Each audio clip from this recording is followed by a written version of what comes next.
Voici Marcos de Barcelone. Mais ce pourrait être n'importe qui, n'importe où. Il va être confronté à une situation qui se produit tous les jours dans des bureaux et des foyers partout dans le monde.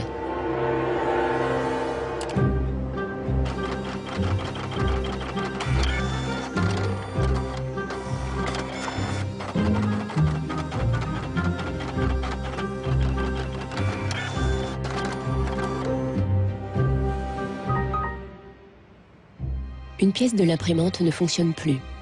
Le fabricant dirige Marcos vers le service après-vente. El meu tècnic fa un diagnòstic previ, pero aquest diagnòstic ja són 15 euros més IVA. Seguramente será difícil encontrar las piezas para poder repararla. Realment, reparar-la no li surt molt a compte. Que reparar-la parlem d'uns 110, 120 euros. Tienes impresoras desde 39 euros. Per preu, té una impressora que té molta més velocitat d'impressió. Jo t'aconsellaria que miressis impressores noves. Així que, sens dubte, jo em compraria una nova, Ce n'est nullement une coïncidence si les vendeurs suggèrent tous d'acheter une nouvelle imprimante. S'il accepte, Marcos deviendra une victime de plus de l'obsolescence programmée. Le mécanisme secret situé au cœur de notre société de consommation. Notre but dans la vie est de consommer à crédit, d'emprunter de l'argent pour acheter des choses dont nous n'avons pas besoin. Nous vivons dans une société dominée par une économie de croissance dont la logique est non pas croître pour satisfaire les besoins, mais croître pour croître. Dans une société de croissance, quand il n'y a pas de croissance, c'est catastrophique. Si le consommateur n'achète plus, il n'y a plus de croissance économique. Planned obsolescence, the desire on the part of a consumer to own something a little newer, a little sooner than is necessary. Ce film révèle comment l'obsolescence programmée détermine nos vies depuis les années 20, lorsque les fabricants commencèrent à raccourcir la durée de vie des produits pour accroître la demande du consommateur. Ils décidèrent donc de réduire la durée de vie à 1000 heures. Nous découvrirons comment les designers et les ingénieurs ont été contraints d'adopter de nouvelles valeurs et de nouveaux objectifs. Ils ont recommencé à zéro pour concevoir quelque chose de plus fragile.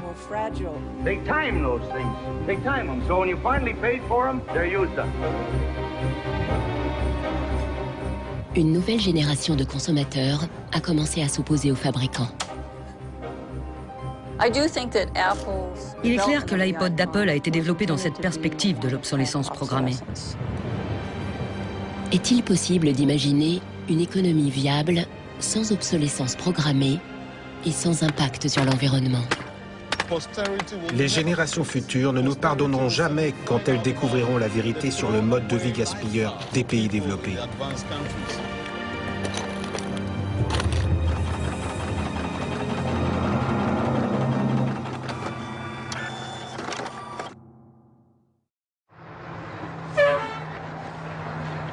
Bienvenue à Livermore, en Californie, où l'on trouve la plus ancienne ampoule du monde. Je m'appelle Lynn Owens et je préside le comité de l'ampoule. En 1972, nous avons découvert que l'ampoule suspendue au plafond de la caserne des pompiers était unique.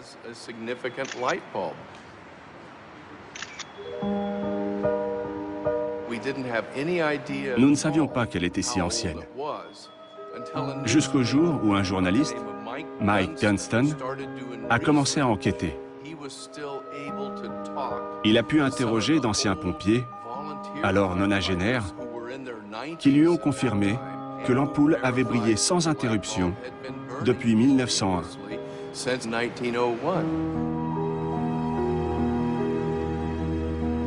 109 ans qu'elle éclaire, et ça continue. Une webcam diffuse l'image de l'ampoule de Livermore 24 heures sur 24 sur Internet. Pour l'anecdote, elle a déjà survécu à 2 webcams.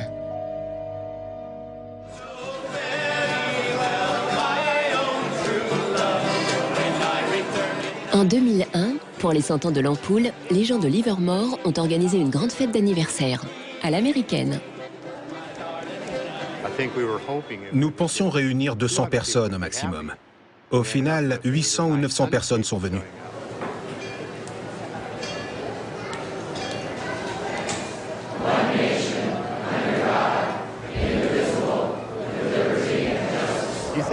Vous n'imagineriez pas des gens chantant « Joyeux anniversaire » à une ampoule? Moi non plus, et pourtant ils l'ont fait.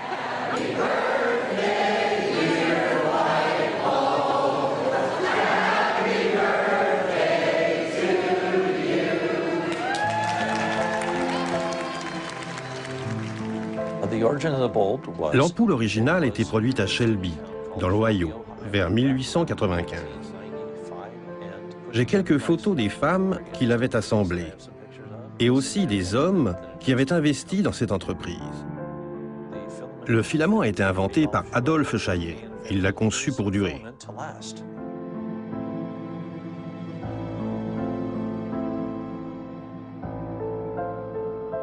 Pourquoi a-t-il duré? Je l'ignore. Il a emporté le secret avec lui. Le filament longue durée n'est pas le seul mystère dans l'histoire de l'ampoule. Il y a une autre énigme de taille. Comment ce produit simple est-il devenu la première victime de l'obsolescence programmée?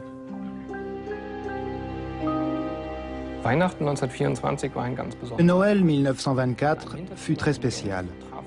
Dans une arrière-salle de Genève, plusieurs hommes en costume rayé se sont réunis pour concevoir un plan secret. Ils allaient fonder le premier cartel international. Leur but était de contrôler la production des ampoules incandescentes dans tous les pays et de se partager le gâteau du marché mondial. Ce cartel s'appelait Phébus. Phébus rassemblait les principaux fabricants d'ampoules d'Europe et des États-Unis et même des lointaines colonies d'Asie ou d'Afrique. Le but était d'échanger des licences et des brevets, de réguler la production et surtout de contrôler le consommateur. Pour ces compagnies, c'était mieux si les consommateurs achetaient régulièrement des ampoules. Si celles-ci duraient trop longtemps, cela représentait un préjudice économique. Au début, les fabricants cherchent à produire des ampoules de longue durée.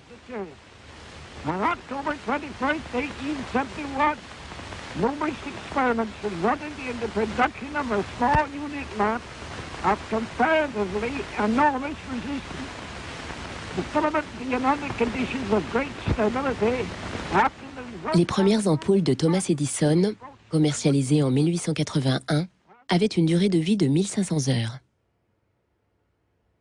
En 1924, quand le cartel Phébus fut fondé, les fabricants annonçaient déjà des durées de vie de 2500 heures et insistaient sur la longévité de leurs ampoules. Donc, chez Phébus, ils ont pensé qu'il fallait limiter la durée de vie des ampoules à 1000 heures.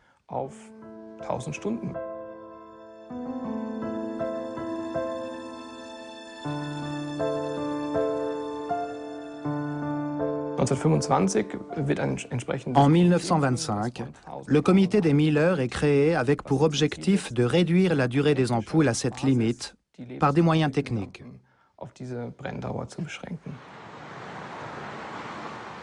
80 ans plus tard, Helmut Höge, un historien berlinois, met au jour les activités du comité.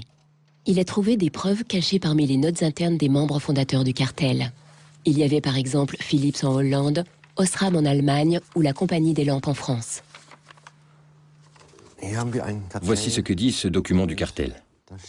La durée de vie moyenne des lampes destinées à l'éclairage général ne peut être garantie, rendue publique ou proposée seulement à condition qu'elle soit équivalente à 1000 heures.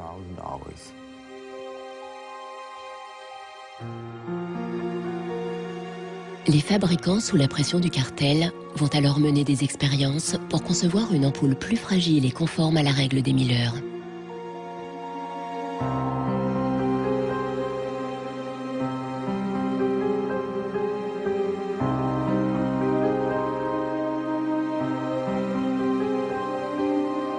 La production était rigoureusement contrôlée pour s'assurer que les membres du cartel respectaient bien la norme. Une des mesures a consisté à installer des étagères avec des petites douilles dans lesquelles on vissait des échantillons de la production pour les tester. Les firmes comme Osram consignaient ensuite méticuleusement la durée de vie de chaque ampoule.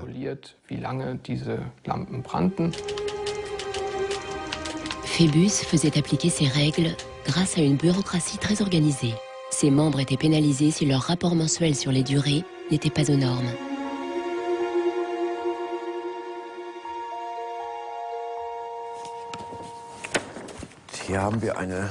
Nous avons ici une liste de 1929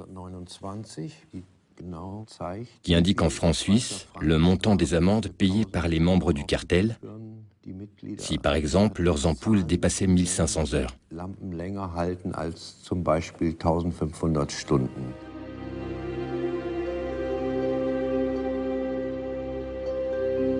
Avec la mise en place de l'obsolescence programmée, la durée des ampoules a chuté. En seulement 2 ans, elle est passée de 2500 heures à moins de 1500. Dans les années 40, le cartel a atteint son but. La durée standard d'une ampoule est désormais fixée à 1000 heures.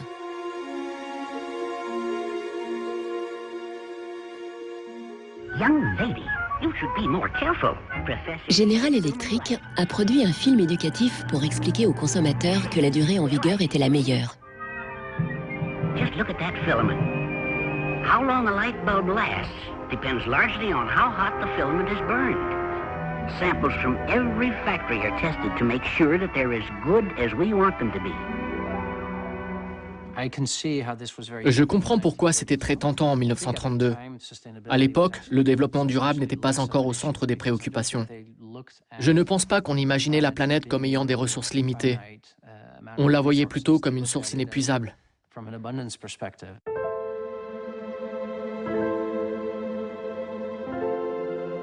En 1942, le cartel est découvert et le gouvernement américain porte plainte contre General Electric et d'autres fabricants d'ampoules. On les accuse de fixer les prix, de concurrence déloyale et de limiter la durée de vie des ampoules incandescentes.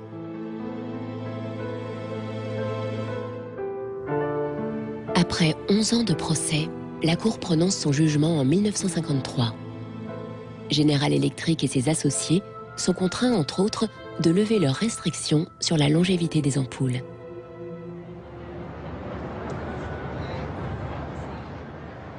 En réalité, ce jugement n'a eu que très peu d'effet. Les ampoules ont continué à durer 1000 heures.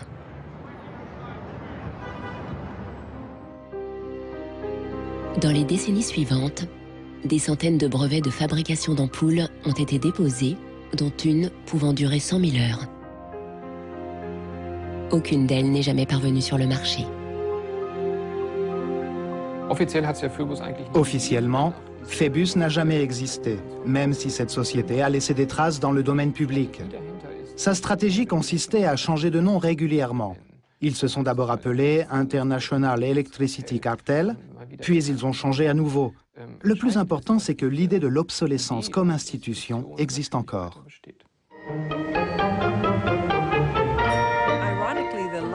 C'est ironique que l'ampoule, qui a toujours symbolisé les idées et l'innovation, soit pourtant l'un des premiers et meilleurs exemples d'obsolescence programmée. Nichols Fox habite dans un village reculé en Virginie. Elle écrit sur l'impact social de la technologie et parfois elle se lance dans la poésie.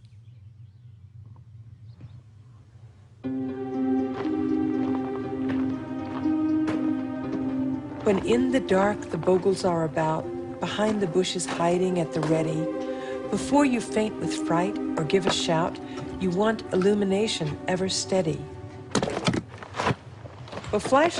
Pour moi, les lampes de poche sont indispensables, car à la campagne, il n'y a pas de réverbère. J'ai commencé à avoir de nombreux problèmes avec ces lampes. J'achetais de nouvelles ampoules et de nouvelles piles, mais elles ne marchaient toujours pas. Même éloigné de la vie urbaine moderne, Nichols Fox est victime de l'obsolescence programmée. Voici un mémo de General Electric des années 30. Il y a 2 ou 3 ans, une réduction de la durée de vie des lampes de poche a été proposée pour abandonner l'ancienne idée qu'une lampe devait durer au moins 3 piles. Il fallait privilégier des lampes dont les durées seraient équivalentes à celles des piles.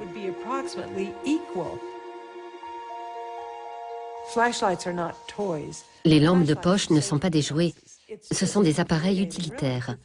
C'est exaspérant de penser qu'ils aient pu faire cela si tranquillement, et surtout qu'ils l'aient fait, tout simplement.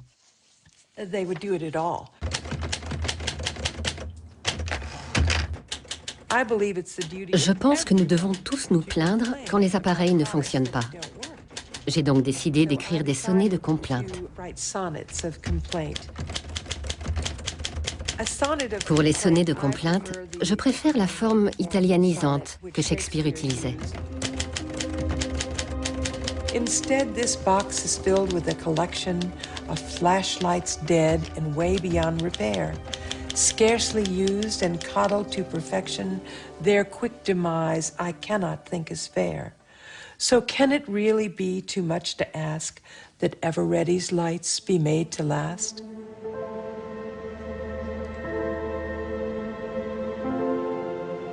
À Barcelone, Marcos n'a pas suivi les conseils des vendeurs. Il est déterminé à réparer son imprimante, même si le manuel d'utilisation ne mentionne pas du tout son problème. En allant sur des forums internet, il a découvert qu'il n'était pas le seul dans ce cas. Beaucoup de gens sur ces forums ont les mêmes problèmes que moi. Des imprimantes qui n'impriment pas, qui se bloquent et pour lesquelles on ne peut rien faire. C'est le cas avec plusieurs marques. Parmi les centaines de messages, il n'y a pas de solution en vue. On dirait que Marcos cherche une aiguille dans une botte de foin.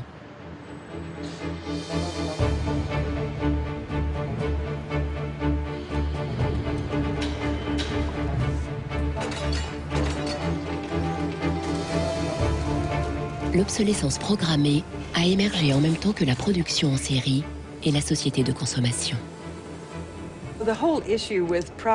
La question des produits fabriqués pour durer moins longtemps a commencé avec la révolution industrielle.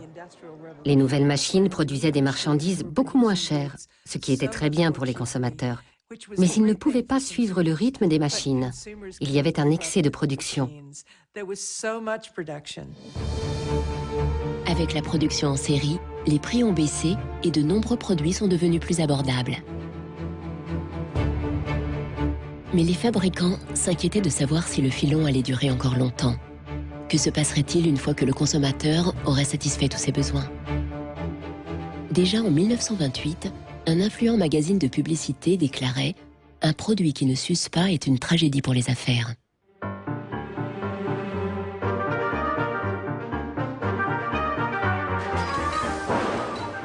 Les effets de cette tragédie ont été fortement ressentis par Henry Ford, le père de la chaîne de montage. Ford voulait que son modèle T soit à la portée du consommateur moyen. Il l'a donc produite en série sur un modèle de base immuable, fiable et conçu pour durer. C'était un modèle bruyant, puant et sale qui rendait les femmes malheureuses. Mais les hommes le traitaient comme s'il s'agissait d'un tracteur. C'était le cheval de trait de l'Amérique. La stratégie du modèle unique a si bien marché qu'au début des années 20, la moitié des automobiles dans le monde étaient des Ford T.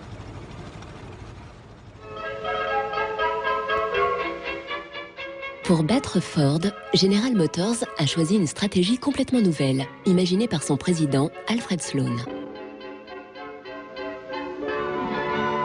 Au lieu de concevoir la nouvelle Chevrolet comme le modèle T, aussi fiable et robuste, Sloan lui a fait subir une transformation radicale, essentiellement esthétique. Sloan l'a paré d'une nouvelle robe et d'un nouveau rouge à lèvres et il l'a mise sur le marché à un prix légèrement inférieur à la Ford T. Comme elle était plus jolie, la Chevrolet s'est vendue comme des petits pains. Sloan a compris qu'il ne battrait pas Ford sur le terrain de la mécanique, mais plutôt sur celui du design. Sloan a créé le concept du modèle annuel avec différentes gammes de couleurs, de formes et de tailles. Son but, encourager le consommateur à changer de voiture tous les 3 ans. La stratégie a fonctionné et Ford a connu une chute des ventes, les consommateurs trouvant le modèle T obsolète et démodé. En 1927, après avoir célébré la production des 15 millions de modèles T, il l'a retiré définitivement du marché.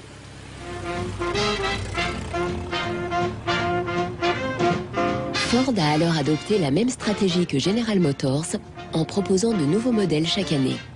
Le marché de l'automobile a alors explosé en entraînant avec lui l'économie du pays.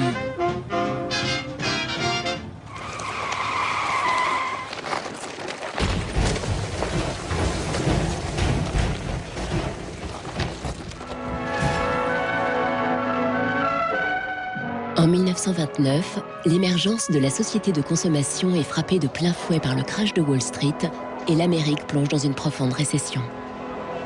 Unemployment reached staggering proportions. By 1933, 1/4 of our labor force was unemployed. On ne fait plus la queue pour acheter, mais pour trouver du travail et de la nourriture. En 1933, le président Roosevelt instaure le New Deal pour sortir le pays de la Grande Dépression et lance une politique d'investissement important dans les travaux publics. Good, sound men and women wanted to earn the help they got, to hold up their heads, to keep themselves from going rusty. Retail business needed their purchasing power to stimulate trade.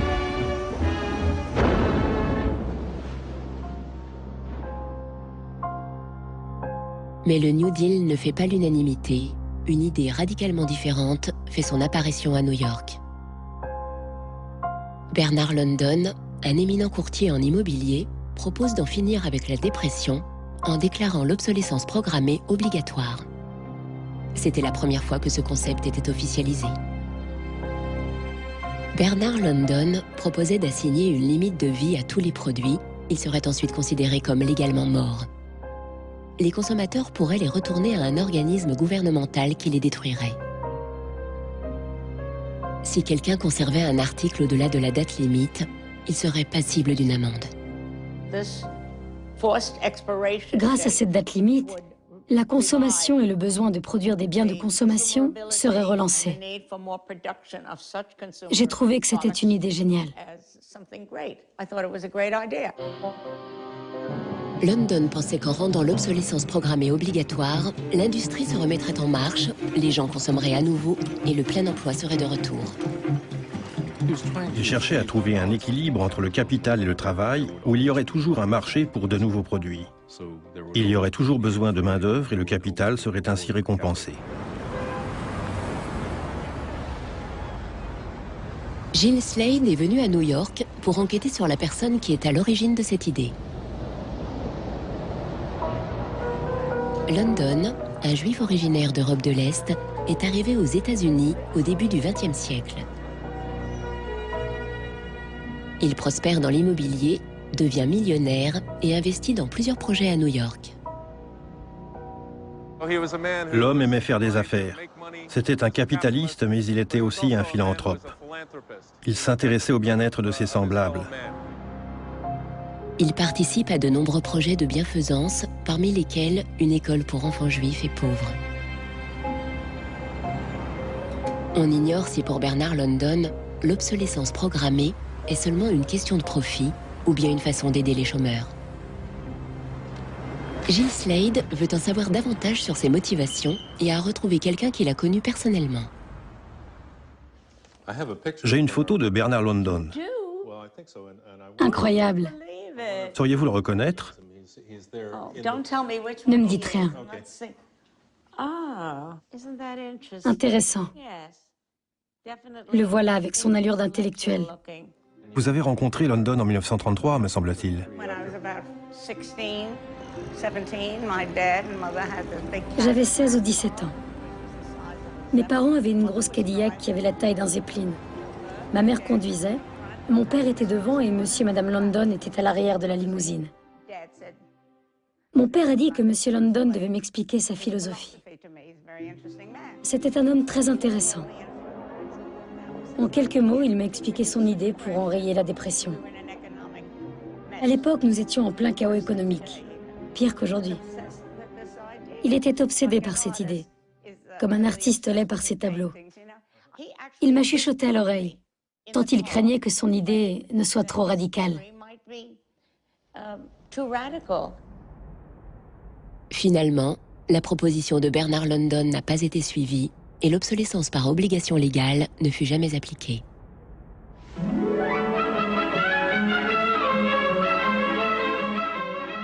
Dans les années 50, l'idée ressurgit, mais avec une différence cruciale.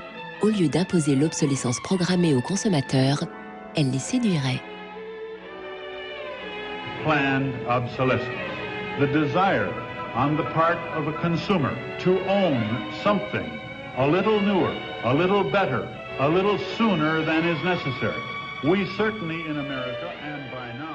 C'est Brooks Stevens qui parle, l'apôtre de l'obsolescence programmée dans l'Amérique d'après-guerre.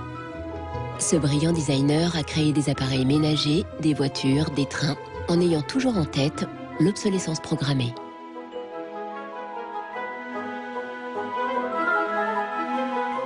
Dans l'esprit de l'époque, tout ce que Brooks Stevens crée induit l'idée de vitesse et de modernité. Même sa maison sort de l'ordinaire. J'ai grandi dans cette maison que mon père avait dessinée. Elle était en banlieue et pendant la construction, tout le monde pensait que c'était la nouvelle gare de bus car elle ne ressemblait pas à une maison traditionnelle. Voici une photo de famille avec mon père, moi-même, mes frères aînés, ma sœur et ma mère. La maison était toujours remplie d'objets dessinés pour ses clients, comme cette tondeuse. Tous les 2 ou 3 ans, il apportait le dernier modèle et ma mère se faisait une joie de tondre la pelouse elle-même. À sa façon, elle testait les produits. Si quelque chose ne lui plaisait pas, elle en faisait part à mon père.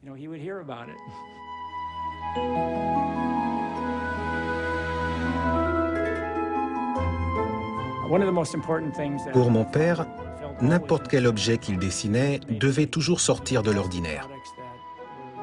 Il détestait la banalité et les produits qui ne suscitaient aucun désir d'achat chez le consommateur.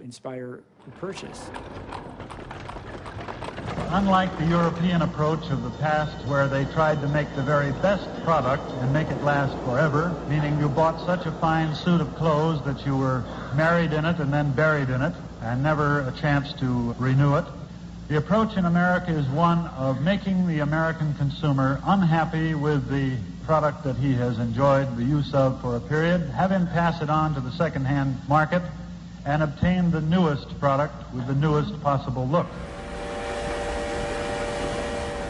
Stevens a parcouru l'Amérique pour promouvoir l'obsolescence programmée, discours après discours. Ses propos sont devenus comme une sorte d'évangile.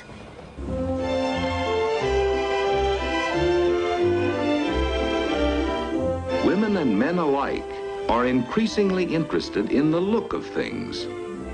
They eagerly give their attention to what's new and beautiful and advanced. Oldsmobile's elegant golden rocket. Sports outfit by Pat Primo of Los Angeles.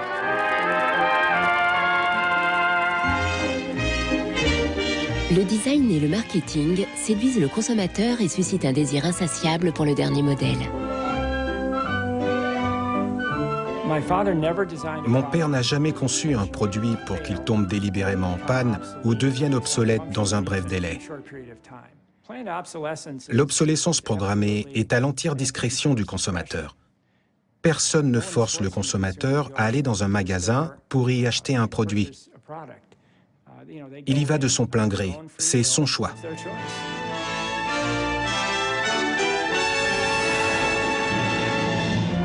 Liberté et bonheur grâce à la consommation sans limite. L'American Way of Life des années 50 a servi de fondement à la société de consommation que nous connaissons aujourd'hui.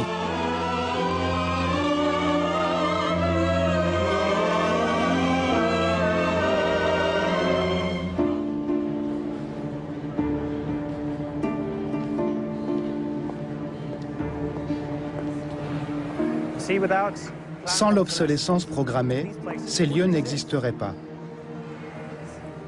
Il n'y aurait aucun produit, aucune industrie, pas de designer ou d'architecte, il n'y aurait pas de vendeurs ni de personnel en charge du nettoyage, pas de garde de sécurité. Tous ces emplois disparaîtraient.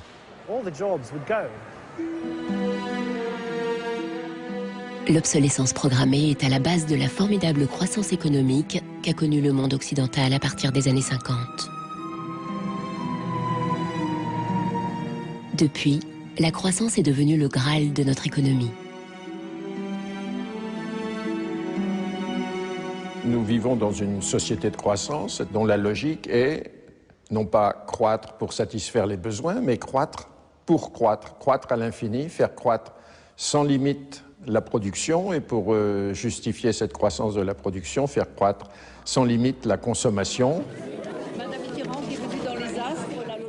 Serge Latouche, un des critiques de la société de croissance les plus connus, a beaucoup écrit sur ces mécanismes. Au fond, il y a trois instruments fondamentaux qui sont la publicité, l'obsolescence programmée et le crédit.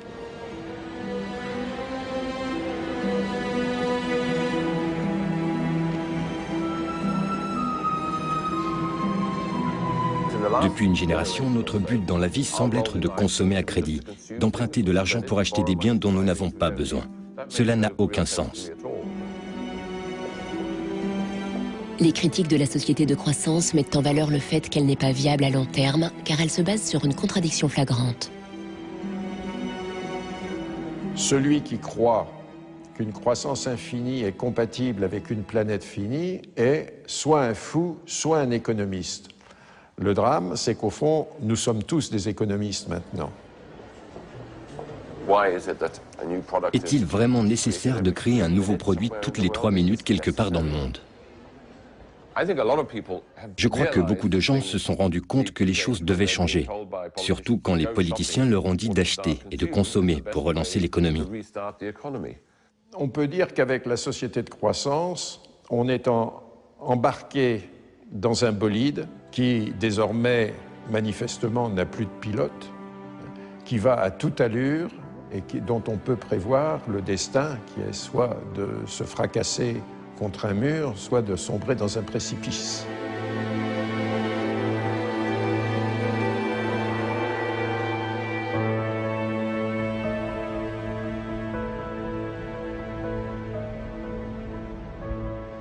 Marcos a trouvé quelqu'un sur Internet qui a découvert ce qui est arrivé à son imprimante. I tried to print a document and it said parts inside your printer require replacement. So I decided to do a little servicing of my own. Hello, Marcos. I got your message. Marcos a contacté l'auteur de la vidéo. How are you? I looked into it, and it turns out that there's a thing in the bottom of the printer called a waste ink reservoir. And the way inkjet printers work is they constantly have to clean the print heads, and they do that by squirting ink through them down a hole in the bottom of the printer into this great big sponge. There's just a preset time when it's squirted a certain number of drops down there that then the printer decides it's full of ink and won't function anymore.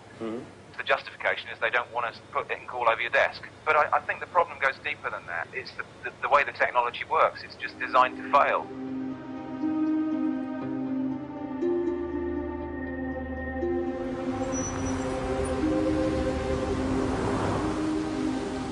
Où est l'éthique quand on conçoit un produit pour qu'il tombe en panne? Gilles Slade se demande comment ont réagi les ingénieurs lorsque l'obsolescence programmée s'est généralisée. Dans les années 50, il y a eu un débat parmi les ingénieurs pour savoir si oui ou non il fallait programmer la mort d'un produit. Une grande partie du débat est parue dans le magazine Design News. On demandait de plus en plus aux ingénieurs de prévoir des procédés techniques pour réduire la durée de vie des produits.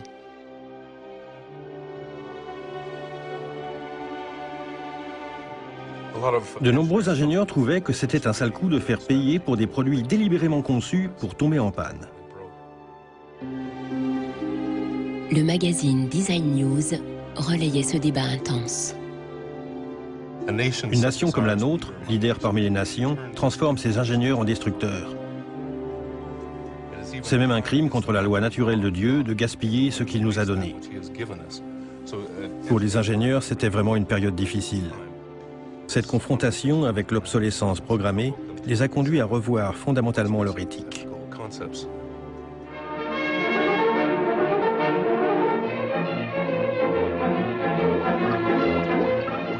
Le dilemme est même apparu au-delà de la presse spécialisée. Dans ce film britannique de 1951, un jeune chimiste audacieux invente un fil qui repousse la saleté et qui ne s'use pas. Il est persuadé d'avoir fait une découverte incroyable.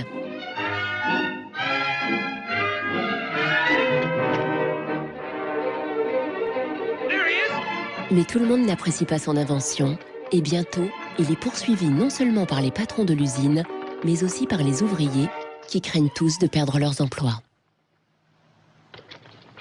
C'est très intéressant. Ça me rappelle quelque chose qui est vraiment arrivé dans l'industrie du textile. En 1940, DuPont, le géant de la chimie, lance une fibre synthétique révolutionnaire, le nylon.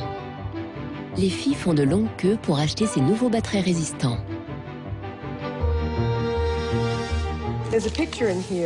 J'ai ici une photo de moi en collant. Les bas étaient incontournables dans les années 50-60. Il était inimaginable de ne pas en porter. Sortir sans bas aurait été très choquant.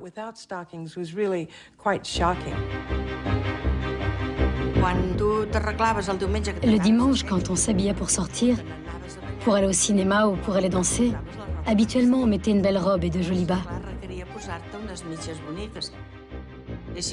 Au bal, si pour une raison quelconque on déchirait nos bas, alors on n'osait plus danser parce qu'on aurait pu voir nos bas filer. C'était un énorme progrès de fabriquer des bas résistants, mais cela ne durera pas très longtemps.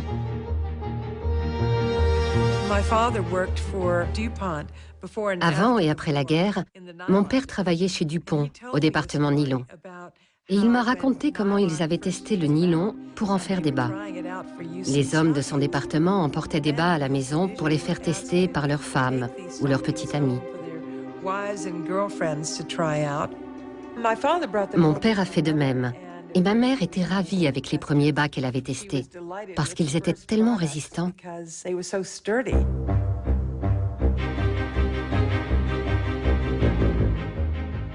Les chimistes avaient toutes les raisons d'être fiers de leur trouvaille. Même les hommes vantaient les mérites des bas en nylon. Le problème, c'est que les bas, ça marchait trop bien, parce qu'ils étaient trop résistants. Les femmes étaient très contentes, parce qu'ils ne filaient pas. Mais les fabricants qui les produisaient en vendaient forcément moins.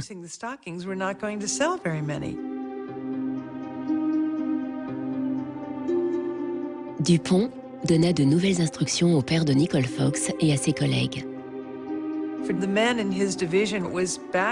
Les employés de son département ont dû se remettre à l'ouvrage pour essayer de faire des fibres plus fragiles, de façon à ce que les bas filent plus souvent et ne durent pas si longtemps.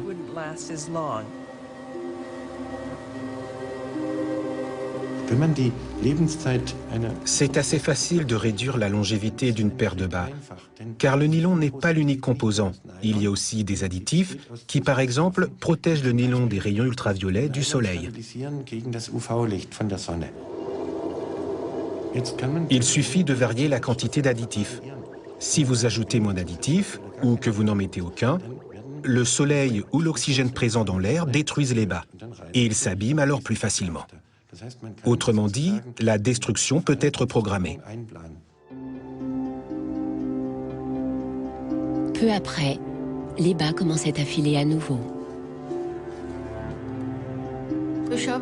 Ça s'est fait petit à petit. Ce ne fut pas aujourd'hui on a des bas solides et du jour au lendemain les bas sont de piètre qualité, vous comprenez? Ça a été progressif. Au fur et à mesure, les bas devenaient de plus en plus fins et de moins en moins résistants.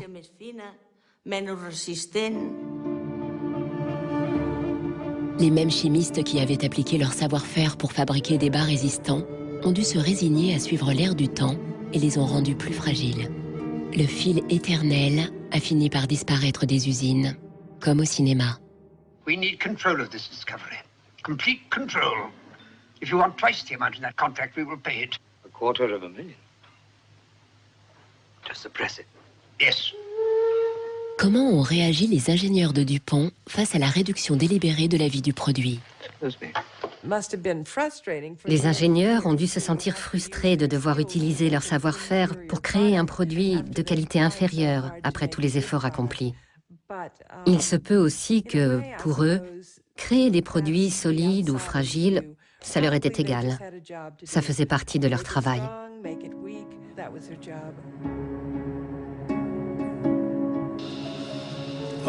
Parmi les ingénieurs, il y a eu un changement de valeur.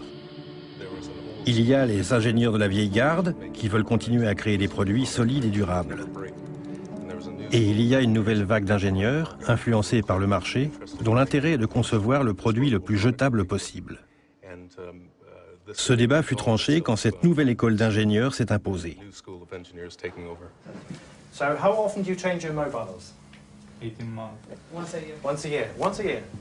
Aujourd'hui, on enseigne l'obsolescence programmée dans les écoles de design et d'ingénierie. Boris Knuff donne un cours sur le cycle de vie des produits de consommation, un euphémisme moderne pour dire obsolescence programmée. I went shopping for you. Got a couple of things. A pan, salt, shirt, another shirt. L'éthique ne compte plus dans un monde dominé par un seul objectif, l'achat fréquent répété. And this is an old toaster.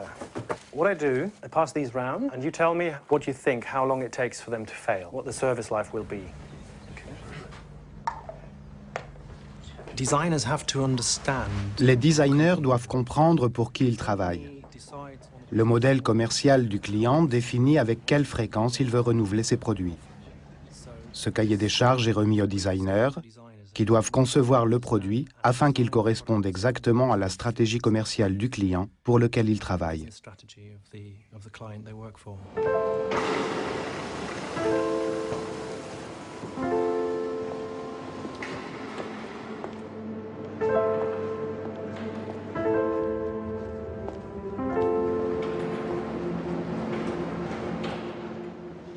En parcourant la notice de plusieurs imprimantes, Marcos s'est rendu compte que leur durée de vie est fixée par les ingénieurs dès le départ.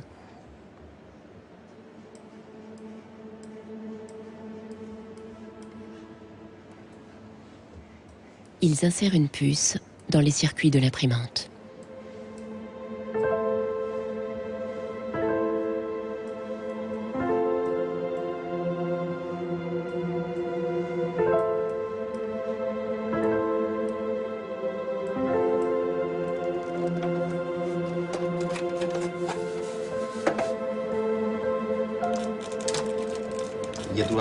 J'ai trouvé la puce. C'est une EPROM qui mémorise le nombre d'impressions. Et une fois qu'on atteint la quantité préétablie, l'imprimante se bloque et n'imprime plus. Maintenant qu'il a trouvé le coupable, Marcos va tenter de faire fonctionner de nouveau son imprimante.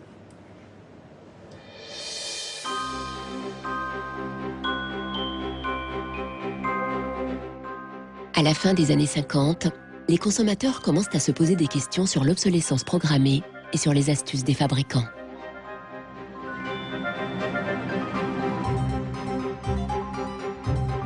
L'Association des consommateurs américains teste une large gamme de produits en se concentrant sur leur longévité.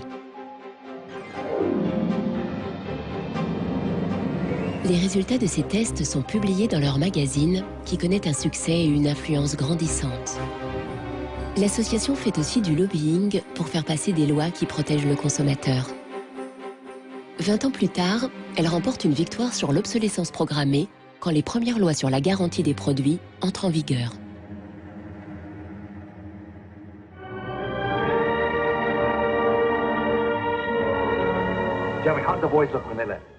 La frustration des citoyens à l'égard de l'obsolescence programmée fait partie de l'ère du temps. Même Arthur Miller y fait référence dans sa célèbre pièce Mort d'un commis voyageur. Once in my life, I'd like to own something outright before it's broken. I'm always in a race with the junkyard. Just finished paying for the car and it's on its last legs. The refrigerator consumes belts like a crazy maniac. They time those things. They time them, so when you finally paid for them, they're used up. The Waste Makers, publié en 1960, est le premier ouvrage qui analyse l'obsolescence programmée. Son auteur, Vance Packard, a déjà connu la gloire grâce à un livre sur le pouvoir de la publicité. Son nouvel ouvrage devient un best-seller. Good evening, Mrs. Packard. Good evening, Charles. Lors d'une rare apparition télévisée, il évoque le futur d'une société vouée au consumérisme et au gaspillage. I have a feeling that we're in for some grim days ahead. I think the over-commercialization of American life is starting to change our American character in some ways that disturb me. I think we're becoming more self-indulgent as a people. And I think to some extent we're being encouraged to be more self-indulgent. Well, that's kind of a grim prophecy. Well, I wish I could be more cheerful.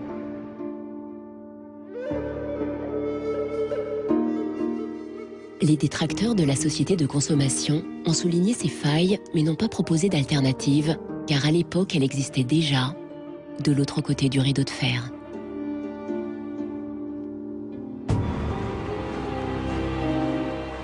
À la fin des années 50, en pleine guerre froide, il semblait encore possible que le communisme s'impose au capitalisme comme système économique et politique.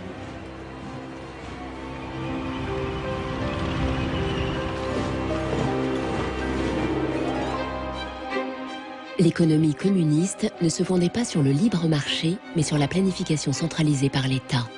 Dans ce système, inefficace et souffrant d'une insuffisance chronique de ressources, l'obsolescence programmée n'avait aucun sens.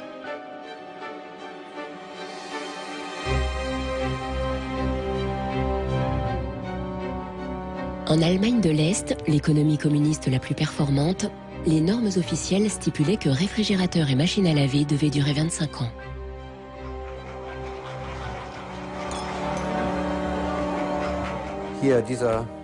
J'ai acheté ce réfrigérateur est-allemand en 1985, donc il a au moins 24 ans. L'ampoule date de la même époque. Je n'ai jamais eu à la remplacer. Elle a aussi presque 25 ans.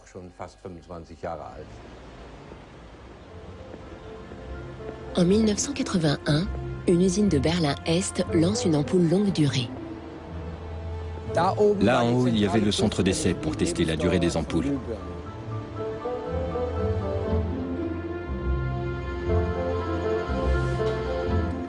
Le fabricant est-allemand présente sa nouvelle ampoule à une foire internationale à la recherche de clients en Occident. Quand les fabricants est-allemands ont présenté cette ampoule à la foire de Hanovre de 1981, leurs collègues de l'Ouest, de l'Osram, ont dit « Vous allez détruire vos propres emplois ». Les ingénieurs de l'Est ont répondu « Non, au contraire, en économisant les ressources et sans gaspiller de tungstène, nous sauverons nos emplois ».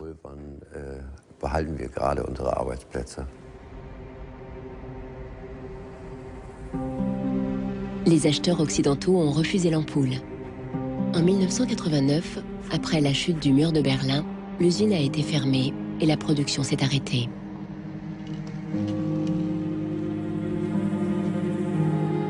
Aujourd'hui, on ne la trouve que dans des musées et des expositions.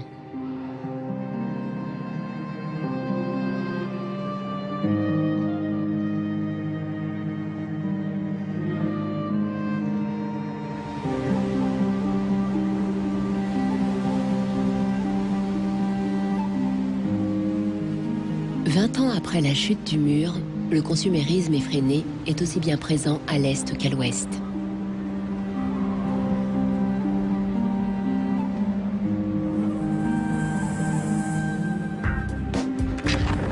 À une différence près, à l'heure d'Internet, les consommateurs sont décidés à lutter contre l'obsolescence programmée. Nous tournons tous nos films ici. Nous prenons des polaroïds de toutes les personnes qui entrent ici. Ce support est comme un dinosaure, il n'existe plus. Nous sommes très fans de la VHS. Nous copions tous les films de DVD sur VHS, puis nous les archivons. Pour les frères Neistat, artistes et réalisateurs new-yorkais, aucun objet ne devient obsolète, quitte à finir en décoration murale ou comme accessoire dans leur prochain film. Notre premier film à succès était un film sur l'iPod. J'étais complètement fauché. Et quand j'ai acheté cet iPod, il coûtait dans les 400-500 $. Environ 8 ou 12 mois plus tard, la batterie est tombée en panne. J'ai appelé Apple pour qu'ils la remplacent, et leur politique à l'époque était de dire à leurs clients d'acheter un nouvel iPod.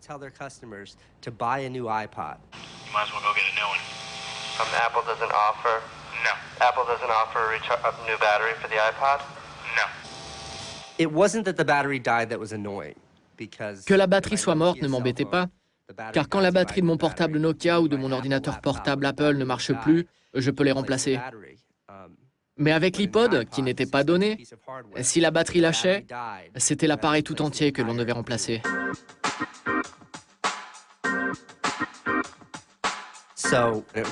Mon frère a eu l'idée d'en faire un film.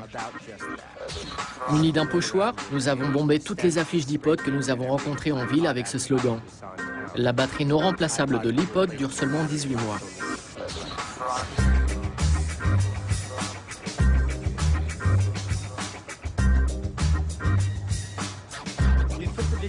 On a posté la vidéo sur notre petit site, ipodsdirtysecret.com. Et en un mois ou 6 semaines, il y a eu 5 ou 6 millions de visites. Le site a explosé. À San Francisco, l'avocate Elizabeth Pritzker entend parler de la vidéo et avec ses associés décide de porter plainte contre Apple. 50 ans après l'affaire de l'ampoule, l'obsolescence programmée se trouve à nouveau devant le tribunal. Quand nous avons entamé le procès, l'iPod était sur le marché depuis 2 ans et Apple avait vendu environ 3 millions d'exemplaires aux États-Unis. Beaucoup de propriétaires d'iPod ont eu des problèmes de batterie et sont déterminés à poursuivre Apple. Comme la vidéo des frères Neistat, les nouvelles du procès se sont propagées sur Internet et des milliers de gens se sont manifestés. Parmi eux, Andrew Wesley. Je suis très mélomane. Et mon iPod est comme une extension de moi-même. En fait, je l'ai acheté pour écouter de la musique dans l'avion. J'étais sur un vol San Francisco-New York, si je me souviens bien. La batterie a lâché avant même le décollage.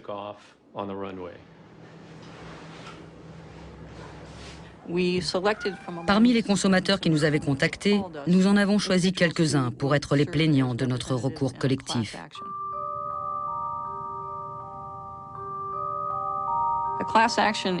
Un recours collectif est une procédure judiciaire aux États-Unis par laquelle un petit groupe de personnes représente un groupe plus important pour porter plainte devant la justice.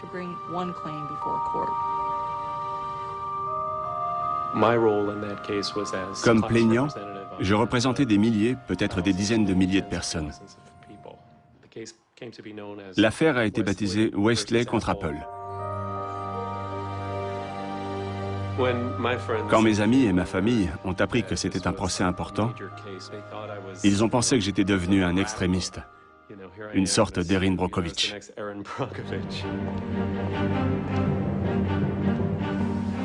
En décembre 2003, Elizabeth Pritzker dépose une plainte au tribunal d'instance de San Mateo, tout près du siège social d'Apple.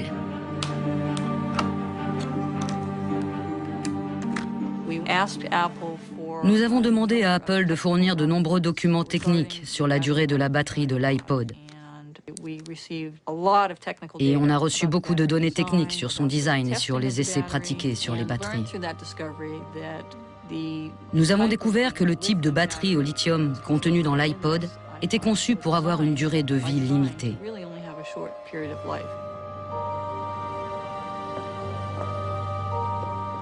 Il est clair que l'iPod d'Apple a été développé dans la perspective de l'obsolescence programmée. Le procès n'est jamais arrivé à terme. Après quelques mois de tension, les deux parties sont parvenues à un accord. Apple a mis en place un service de remplacement des batteries et a prolongé la garantie à 2 ans. Les plaignants ont été dédommagés. Andrew Wesley a accepté un bon de $50 pour l'achat d'un nouveau produit Apple. Je suis resté l'un de leurs clients. J'ai acheté un ordinateur portable haut de gamme et je n'ai pas pu m'empêcher de penser qu'en réalité, le vrai bénéficiaire de l'indemnité, ce n'était pas moi, mais bien Apple.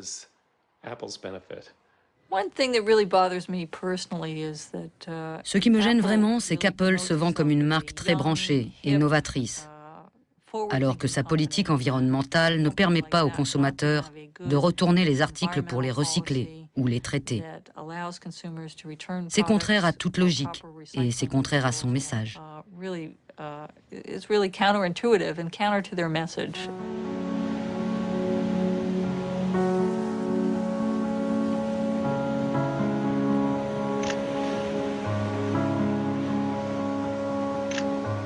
L'obsolescence programmée produit un flot ininterrompu de déchets qui sont expédiés dans les pays du tiers-monde, comme le Ghana en Afrique. Il y a 8 ou 9 ans, j'ai réalisé que beaucoup de containers arrivent ici remplis de déchets électroniques. Je parle de matériel informatique et de télévision en panne dont personne ne veut dans les pays industrialisés. Un traité international interdit d'expédier des déchets électroniques dans les pays du tiers-monde, mais les marchands le détournent en déclarant ces produits comme des articles d'occasion.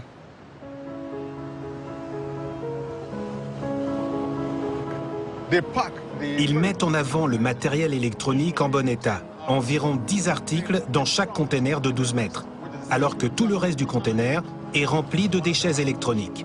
Lorsque les douaniers l'ouvrent, ils pensent qu'il n'y a que du matériel en état de marche et qui pourrait durer longtemps.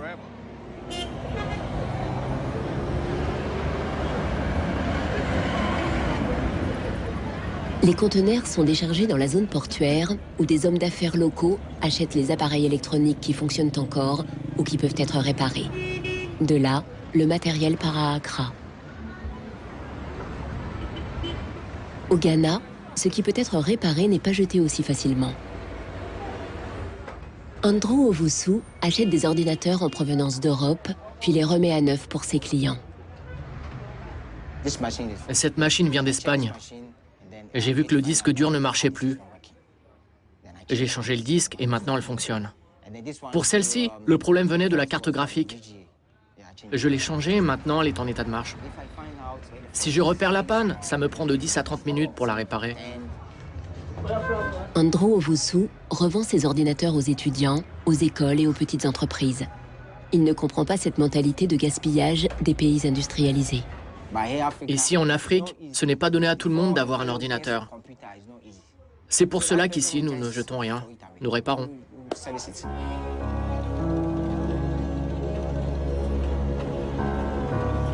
Mais en fait, plus de 80% des déchets électroniques qui arrivent au Ghana sont totalement irréparables et des conteneurs entiers finissent dans des décharges illégales partout dans le pays. Nous nous trouvons dans la décharge d'Agbogloshi. Avant, il y avait une jolie rivière ici, l'Odo, qui traversait cet endroit. Elle regorgeait de poissons. Notre école n'était pas très loin d'ici et nous venions jouer au football. Nous flânions sur les rives. Les pêcheurs organisaient des balades en bateau. Je m'en souviens très bien. À présent, tout ça n'existe plus. Et cela me rend vraiment très triste et furieux.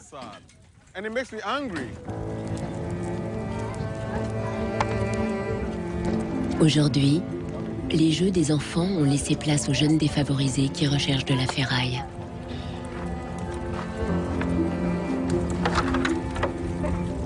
Ils brûlent la gaine en plastique des câbles d'ordinateur pour récupérer le métal.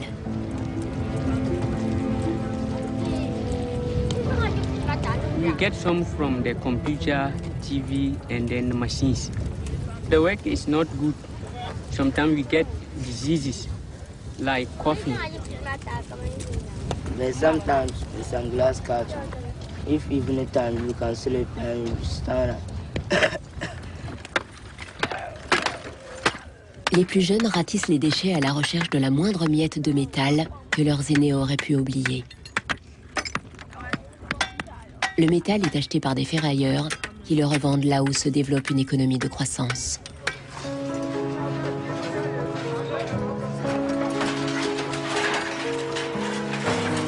Les principaux clients sont actuellement Dubaï et la Chine.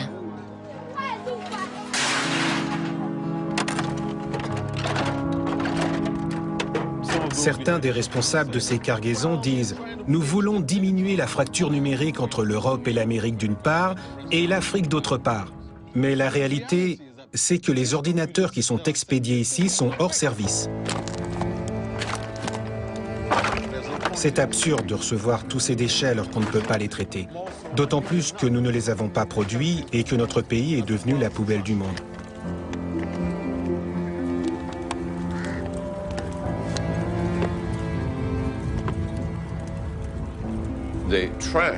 Ces déchets, cachés si longtemps pendant l'ère industrielle, sont maintenant entrés dans nos vies et nous ne pouvons plus les ignorer. L'économie du gaspillage vit ses derniers moments, car nous n'avons littéralement plus de place où stocker les déchets. L'obsolescence programmée s'est propagée pour des raisons économiques. Il est plus intéressant pour une compagnie de concevoir un produit qui ne dure pas plus de 3 ans ou 1000 heures, parce qu'elle peut alors vendre davantage de produits.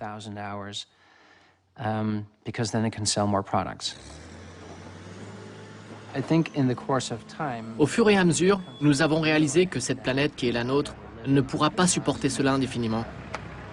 Les ressources naturelles et énergétiques ne sont pas inépuisables. Les générations futures ne nous pardonneront jamais quand elles découvriront la vérité sur le mode de vie des pays développés, qui est basé sur le gaspillage.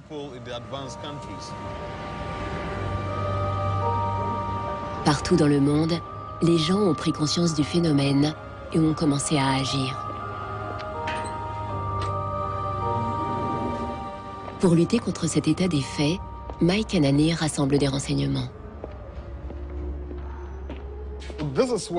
C'est ici que je stocke les déchets électroniques qui ont une étiquette d'identification. Celle-ci dit Centre d'Amus, Jylland occidental, Danemark. Celui-là vient d'Allemagne, envoyé ici pour être jeté. Collège de Westminster, ville de Leeds, Royaume-Uni. Celui-là vient d'Italie. Apple. Apple devrait faire mieux. Il se targue d'être écologique. Pourtant, beaucoup de produits Apple finissent à la décharge. J'ai créé une base de données avec les étiquettes, les adresses et les numéros de téléphone des compagnies auxquelles appartenaient ces déchets électroniques qui ont été envoyés au Ghana. Mike prévoit de transformer ces renseignements en preuves pour intenter un procès.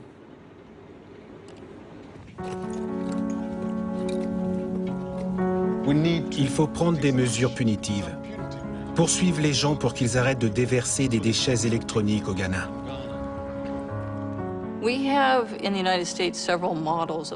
Aux États-Unis, nous avons plusieurs modèles de loi qui pourraient s'adapter à ce cas de figure, comme la loi de l'air propre ou la loi de l'eau propre.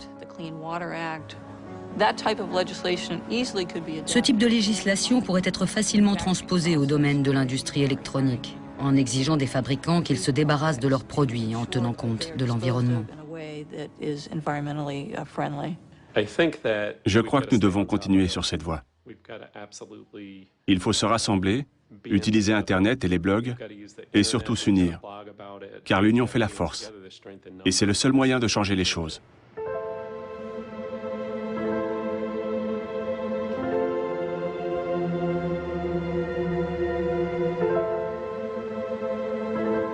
Grâce à la puissance des réseaux sociaux, Marcos avance dans sa recherche pour trouver des solutions pour son imprimante.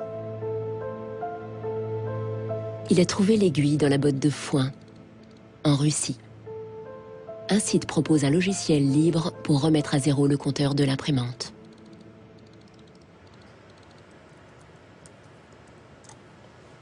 Le programmeur a même pris la peine d'expliquer ses motivations personnelles. Some cryptic message. What parts inside your printer require serious maintenance. This happens due to a bad construction. This is their business model. Not a good one for user and environment. So I looked and found a way to make user-friendly software to allow active users reset an input counter. Marcos ne sait pas à quoi s'attendre, mais il télécharge le logiciel.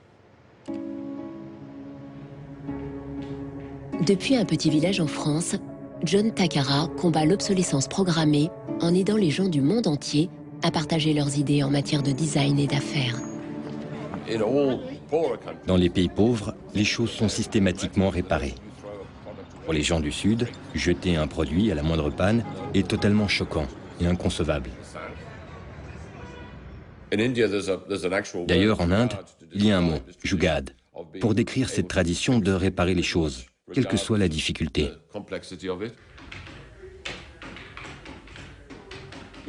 Nous recherchons des gens actifs qui mènent des projets dans le monde, plutôt que des gens qui parlent de façon abstraite de l'état déplorable des choses ou de ce que l'on devrait changer.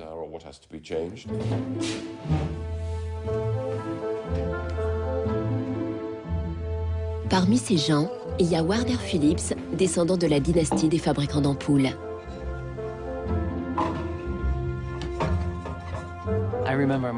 Je me souviens que mon grand-père m'a emmené dans une des usines Philips à Eindhoven pour me montrer comment étaient fabriquées les ampoules.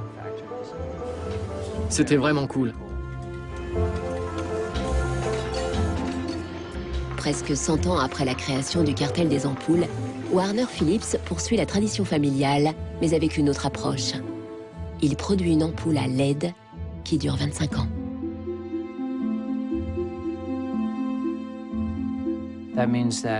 Cela signifie que l'on utilise les matériaux une fois tous les 25 ans au lieu d'une fois par an. Et aussi que l'on transporte le produit une fois tous les 25 ans au lieu d'une fois par an. Il pense que la production de produits pérennes n'est pas incompatible avec le monde des affaires.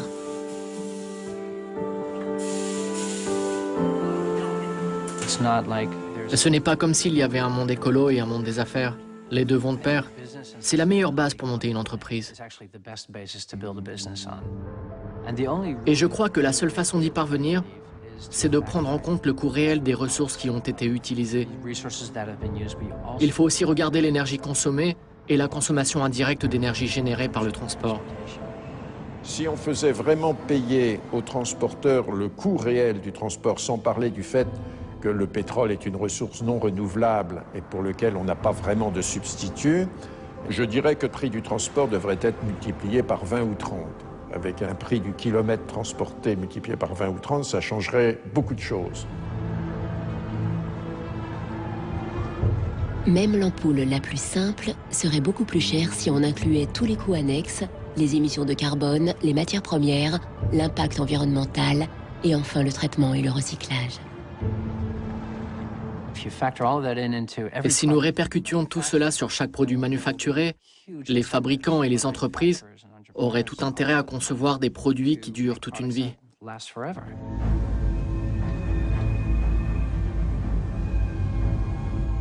Pour combattre l'obsolescence programmée, on peut aussi repenser la fabrication des produits. Selon une nouvelle approche, si les usines reproduisaient les lois de la nature, l'obsolescence programmée deviendrait elle-même obsolète.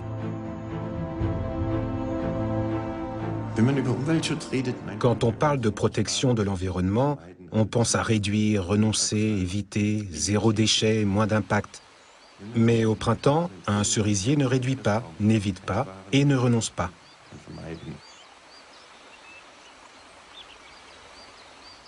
En fait, la nature surproduit. Les fleurs flétries, les feuilles mortes et les autres restes organiques ne sont pas des déchets. Ils nourrissent d'autres organismes. C'est un cycle permanent. La nature ne produit que des nutriments, pas des déchets. Brongart soutient que l'industrie peut imiter le cycle vertueux de la nature.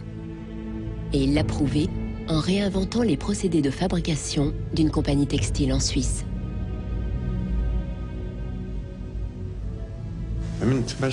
Quand par exemple vous tapissez un canapé ou une chaise d'un tissu comme celui-ci, les chutes sont si nocives qu'elles doivent être traitées comme des déchets toxiques.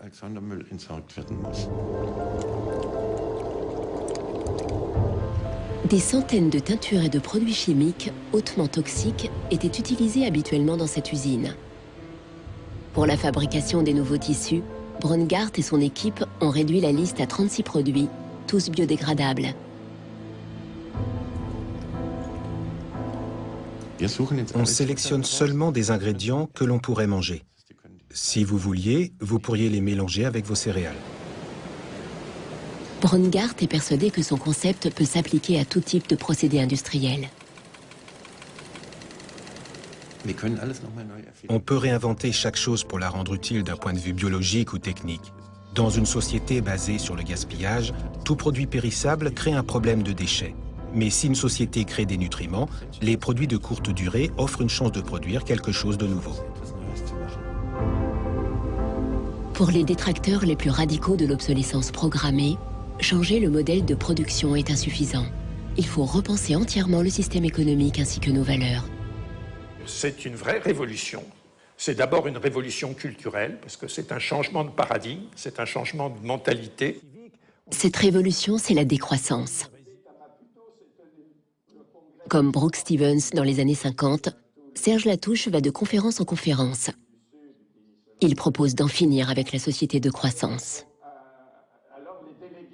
La décroissance, c'est un slogan provocateur qui a pour fonction de rompre avec le discours un peu euphorisant de la croissance possible, infinie, soutenable, et donc pour marquer la nécessité de changer de logique, de sortir de cette logique de la démesure. L'essentiel du programme, en quelque sorte, de la décroissance tient en un mot, réduire. Réduire notre empreinte écologique, réduire nos gaspillages, notre surproduction, notre surconsommation. Réduisant la consommation, en réduisant la production, mais en libérant du temps libre, on peut développer d'autres formes de richesse qui ont l'avantage de ne pas s'épuiser quand on les consomme, comme l'amitié, le savoir.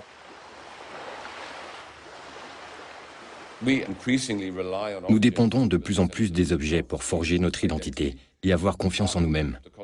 Sans doute parce que les choses qui auparavant façonnaient notre identité, comme l'adhésion à une communauté, l'attachement à une terre ou tout autre lien social, ont été remplacées par le consumérisme.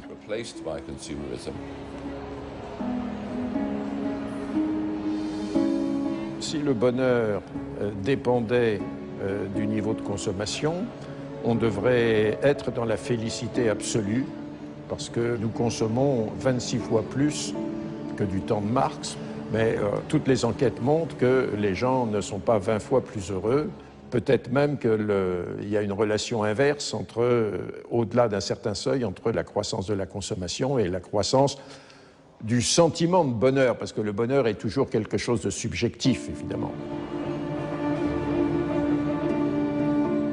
Les opposants de la décroissance craignent que l'économie moderne soit détruite et nous oblige à revenir à l'âge de pierre. Revenir à une société soutenable, c'est-à-dire une société dont l'empreinte écologique ne dépasse pas une planète, eh bien, ça n'est pas revenir à l'âge de pierre, c'est revenir, toutes choses égales d'ailleurs, pour un pays comme la France, aux années 60. Ça n'est pas vraiment l'âge de pierre. On peut dire que la société de décroissance réalise la vision de Gandhi qui disait le monde est assez grand pour satisfaire les besoins de tous, mais il sera toujours trop petit pour satisfaire l'avidité de quelques-uns.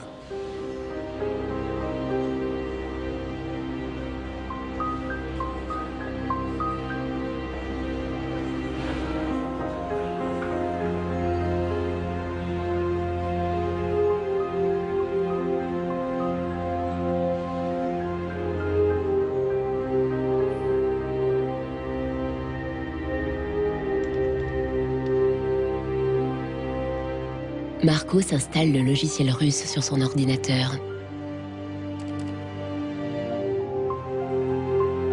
Le nouveau logiciel lui permet de réinitialiser la puce de comptage de son imprimante. L'imprimante se débloque immédiatement.